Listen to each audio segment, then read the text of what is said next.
virale et celle de la cellule hôte. Donc, et par la suite, donc, la pénétration et l'entrée de nucléocapside. Et par la suite, donc, l'enveloppe vont se fusionner. Ou bien par l'endocétose, donc c'était l'entrée à travers une vacuole intracellulaire, l'endocétose. Ou bien, soit par l'injection de matériel génétique, c'est le cas des bactériophages. Donc, seul le matériel génétique qui va pénétrer donc à l'intérieur donc de la cellule hôte.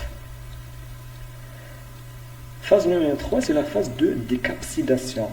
Ça veut dire quoi, décapsidation? C'est une destruction de la capside. Donc, le génome viral, on a dit que tout à l'heure, la multiplication des virus se fait par leur génome, pas par séparité ou bien par division de mitose, mais par donc, son génome. Donc, pour que le virus puisse donc se multiplier, il faut que son génome soit libre.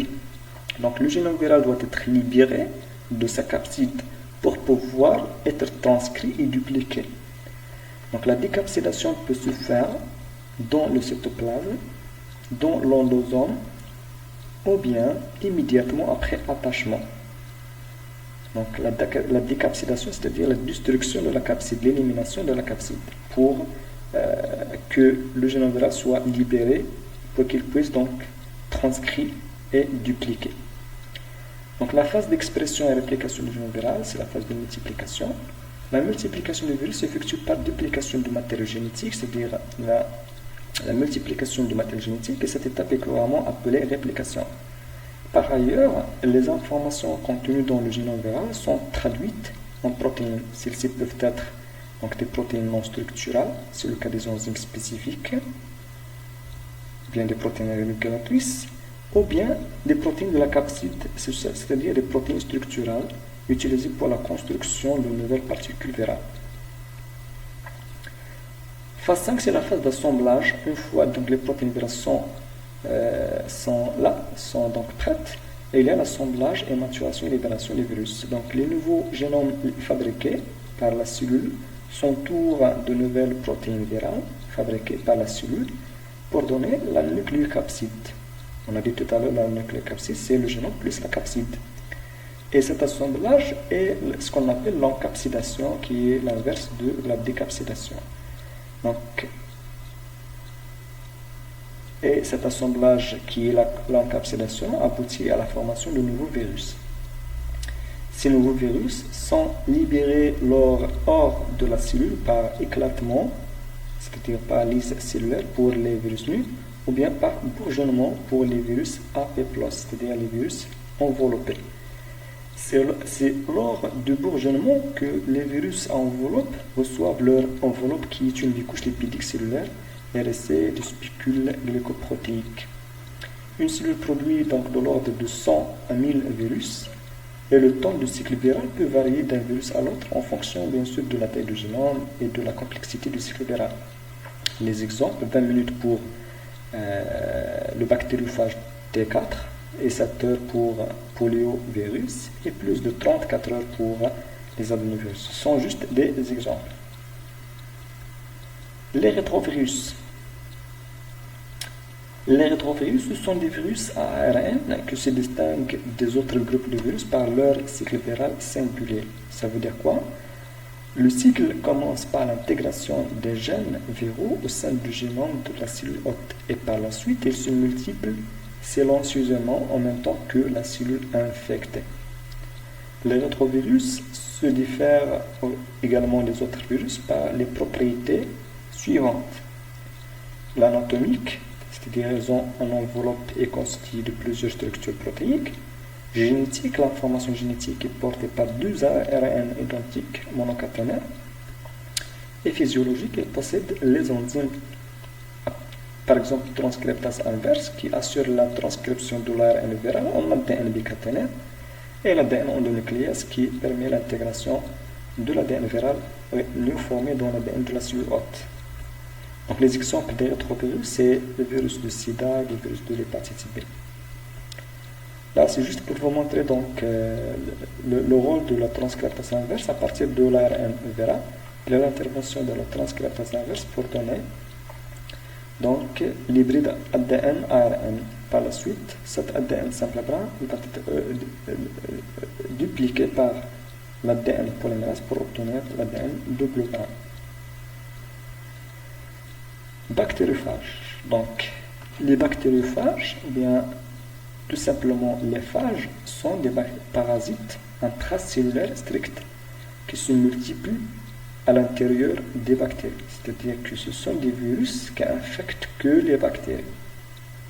On les appelle des bactériophages. Donc on estime que de nombreuses espèces de bactériophages infectent une même espèce bactérienne. Par exemple, plus de 20 espèces de phages infectent Escherichia coli. Les bactériophages peuvent également transporter divers facteurs de virulence, convertissant leur hôte bactérien, c'est-à-dire les bactéries qu'ils ont infectées, en agents pathogènes efficaces. C'est le cas des bactéries pathogènes importantes comme Streptococcus pyogenes, Staphylococcus aureus, Vibrio cholera, Escherichia coli O57 et Salmonella enterica. D'un autre côté, les médecins russes ont utilisé des bactériophages pendant des années pour traiter des maladies bactériennes. C'est ce qu'on appelle la phagothérapie, c'est-à-dire l'utilisation des bactériophages pour traiter des maladies d'origine bactérienne.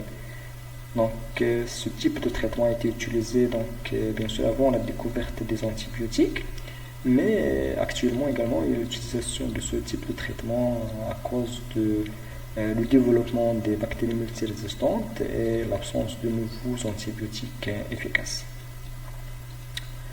La recherche montre que les phages peuvent être efficaces pour traiter des infections bactériennes, y compris celles dues à des bactéries résistantes aux antibiotiques. Donc la structure des bactériophages, on a dit que les bactériophages ce sont des virus qui infectent les bactéries. Les phages présentent donc une architecture analogue au virus. Elles sont constituées d'une capside et d'un acide nucléique. Donc selon le phage, l'acide nucléique peut être soit de l'ADN, soit de l'ARN, mais pas les deux. Elle peut être présente sous différentes formes. Les bactériophages peuvent avoir différentes tailles et différentes formes. Et le phage T4 représente la structure de base de bactériophage. Donc on va étudier l'exemple de T4. Donc la taille de T4 est parmi les phages les plus gros, 200 nanomètres de long et 80 à 100 nanomètres de large. Et la tête ou bien capside renferme l'acide nucléique. La tête agit comme une couverture protectrice de l'acide nucléique. Et la queue, une grande partie, mais pas tous les phages possèdent une queue attachée à la tête du phage. La queue, c'est un tube creux à travers lequel passe l'acide nucléique lors de l'infection. Donc voilà l'exemple de phage T4 qui présente cette structure schématique d'un bactériophage T4 associant donc une tête icosaédrique contenant la capside et l'acide nucléique, l'ADN, et une queue hélicoïdale qui se forme d'un tube creux. Donc qui est donc voilà dans les phages plus complexes comme T4, et la queue est entourée par une gaine donc hélicoïdale contractile, c'est-à-dire qui se contracte pendant l'infection de la bactérie. Et à la fin de la queue, vous voyez ici donc une lame basale et une ou bien plusieurs fibres donc caudales attachées à la structure. Donc la lame basale et les fibres caudales sont impliquées dans l'attachement du phage à la cellule bactérienne. Donc c'est au niveau de cette partie qu'il y a l'attachement de bactériophage à la bactérie cible. Lors de l'infection des bactériophages, l'infection des bactéries par les bactériophages, deux aspects d'infection se présentent. Soit l'aspect lytique, soit l'aspect lysogénique. Donc, concernant l'aspect lytique, donc après bien sûr donc, la dissolution et la pénétration, donc le génome viral il va se multiplier au dépend donc de la cellule pour donner plusieurs réplicas et par la suite la formation des particules virales et l'assemblage et la formation de nouveaux virus et qui vont bien sûr donc aboutit donc à la lyse de la bactérie pour libérer de nouveaux virus. Donc les bactéries qui infectent élisent donc les bactéries. Donc les bactériophages qui infectent élisent les bactéries, on les appelle les bactériophages virulents. soit après la pénétration, donc le génome viral va, au lieu de se répliquer de façon autonome, il va se répliquer, il va s'intégrer au niveau du génome bactérien. Et il va se comporter comme un gène bactérien, mais de façon silencieuse. Donc, on l'appelle donc ce type de phage, donc cette relation entre le phage et l'ADN, c'est le prophage. Donc, cette relation entre le phage et la bactérie, on l'appelle prophage. Donc, la bactérie qui contient le prophage, il va donc la faire transférer donc à sa descendance, bien sûr après les multiplications. Et ce type de bactéries, on les appelle les bactéries lysogènes. Et des bactériophages donc, qui infectent donc, les bactéries de cette manière, on les appelle des bactériophages tempérés ou bien lysogéniques. Donc la libération du virus, c'est par donc, les bactéries lysogéniques, par le cycle lysogénique, ou bien elle peut également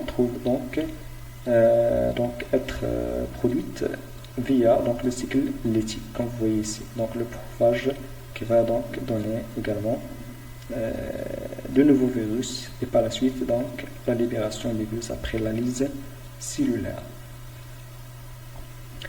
Donc l'infection lytique, donc il est réalisé par des phages virulents qui passent par les mêmes étapes de la multiplication des virus dans une cellule permissive et se termine toujours par une lyse des bactéries infectées.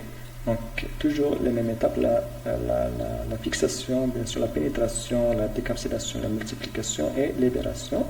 Donc, c'est toujours, elle suit les mêmes étapes de la multiplication pour donner donc de nouveaux virus. Donc, à travers le cycle lytique. Donc, cycle lytique, le virus, il se multiplie dépendant de la cellule. Donc, pour donner donc, la multiplication de son génome, par la suite la formation des protéines et l'assemblage pour donner de nouveaux virus, et par la suite la lyse cellulaire pour donner donc, les nouveaux virus. Donc, les bactériophages qui lysent ainsi toutes les bactéries qu'elles infectent sont appelés les bactériophages virulents. Dans le cas de la lysogénie et bactériophages tempérés, les phages lysogéniques ou bien tempérés sont ceux qui peuvent soit se multiplier via le cycle lytique ou bien entrer en état de quiescence, dormance, dans la cellule cycle lysogénique. Dans cet état quiescent, donc la plupart des gènes des phages ne sont pas transcrits et le génome de phage existe dans un état réprimé. Dans la plupart des cas, l'ADN du phage s'intègre dans le chromosome. Donc, dans ce cas-là de cycle lysogénique, l'ADN du phage, il va s'intégrer donc dans le chromosome de la bactérie et répliquer en même temps que celui-ci est transcrit aux cellules filles. Et le génome phagique, sous cette forme intégrée, est appelé le prophage. Donc, l'ADN phagique qui est intégré au chromosome bactérien, on l'appelle le prophage. La cellule hébergeant le phage est appelée bactérie lysogène. Voilà donc comme conclusion de notre cours de microbiologie générale. Les micro-organismes, c'est un jardin invisible qui nous environne. Donc merci de votre attention et bon courage.